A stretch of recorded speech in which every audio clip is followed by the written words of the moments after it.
enlisted when I was 17. I had to have my mom and dad's signature. The year was 1955 when I entered the Army as a buck private. And then I honored my assignment, went to my first tour in Vietnam. My first tour in Vietnam, I was a captain, and that was in 1966. For the Americans in South Vietnam, 1966 was to be a year of dramatic expansion. First tour, I was an advisor to the 1st ARVN Division. As far north as you could go, and there was nobody further north and west than we were.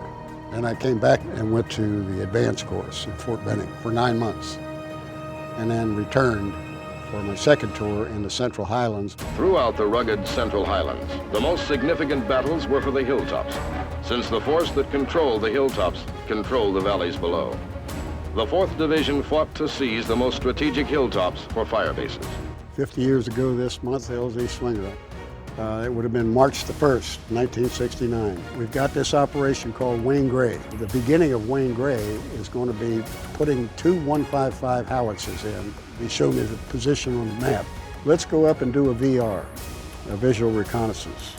So he got a helicopter, and he shows me on a map, he showed me there, and he says, that's the place. The places the Americans were most likely to land their helicopters were set up for ambushes. The old man says to me, he says, I'll put some artillery in there for you as a prep. And I said, no, don't do that. Put the artillery over here, because if you put it here, they're going to know we're coming. Put it over there, they think we're going over there. So he did. He shot up one of the hills over there. There's probably nobody there. If the Americans did stumble onto a big NLF unit, the chances were it was occupying prepared fortifications with tunnels, bunkers, and trenches. He said, tomorrow morning, first light, take the company in there, and we get in the helicopters first thing in the morning. And I had 10 helicopters, aircraft loads. I got on the 5th helicopter. We'll try to aim towards the, just to the right of the finger as we go in. We started coming in, it was a beautiful day. The first helicopter, when it came in, saw that there was something wrong. And instead of landing where we had set the LZ, the landing pad, it went to another pad. Now I was the 5th helicopter originally, now I'm the 3rd helicopter, because one landed over here, one got shot off. So when I got down, I could see what was going on, you know, and then my weapon was shot out of my hand. There were 17 that got on the ground. That took the 45 from my medic. He didn't really want to give it up. I said, give me that damn weapon. And we went around and came back up to the top, and they were in bunkers, and what we did was just take the tops of them off and kill them. The size of the LZ would have been no bigger than that parking area down there.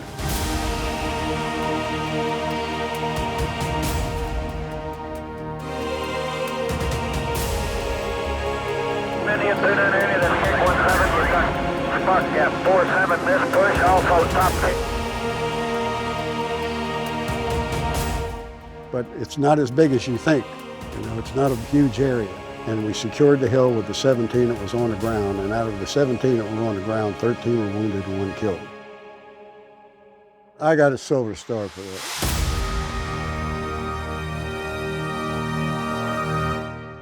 It's a milestone in my life, and a testament to the training and the dedication of the troops.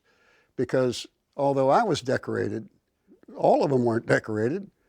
And they were doing the same thing I was doing. I was going over there and showing them how to pull the sandbags off and shoot the NVA in the bunker, but they were also doing it.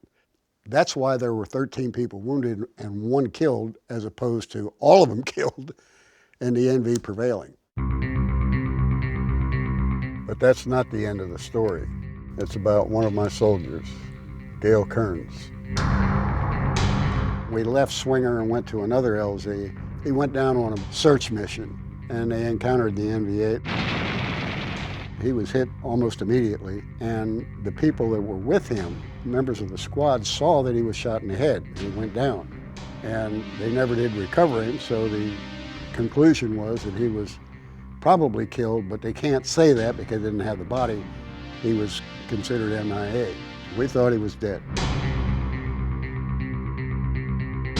but he wasn't dead, he was a POW. Here's the irony, he was captured on March the 29th. A head wound through and through, went through the right above the right eye, I guess, and exited back here. So there was obviously damage other than suturing it, but that's all they did. They sutured him, put him in a cage. He stayed in Cambodia for 2 years, and then they made him walk back to Hanoi. Because he didn't get immediate treatment for a brain injury or something, he lost the use of his faculties. Today, the largest contingents of repatriated prisoners so far, 60 men, were flown from Clark to Travis Air Force Base, California. Here's another twist to the story. He's the guy in the famous photograph. The photograph is when he got off the aircraft and kissed the ground. He was the only one that did it.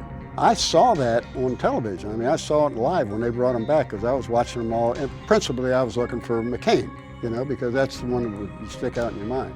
I didn't know Gail Kerns was a POW. Had I known he was a POW, I would have been looking for him. I only found out he was alive just a few years ago.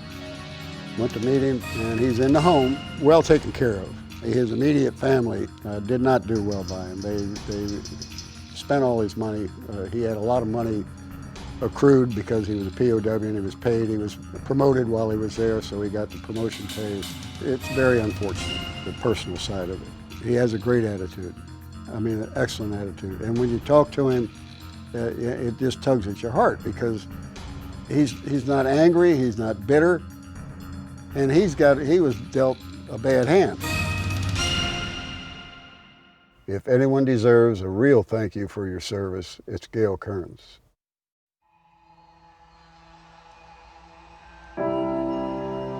I cross this river 5 or 6 times a day.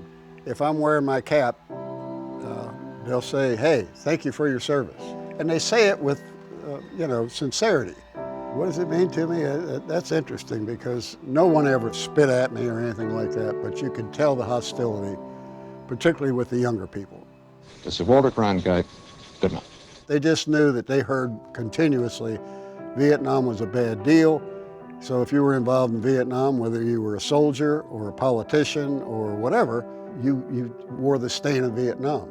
And that lasted for a lot of years, a lot of years. Well, for the first time nationwide, a day to recognize and honor Vietnam War veterans. Yeah, a new law declared March 29th National Vietnam War Veterans Day from this year on.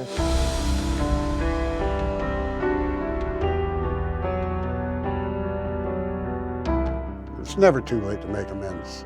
The amends, I think, that society is making towards Vietnam veterans are late coming, but they're coming. And that's important.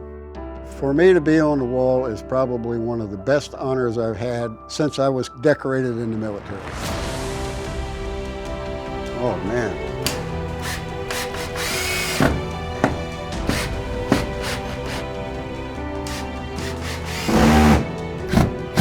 For Kerns to be on the wall, he's representative of all those boys that I would send outside of the wire daily, knowing they were going to get in contact, knowing that some of them weren't going to come back. These guys weren't the greatest generation. They were the greatest of their generation.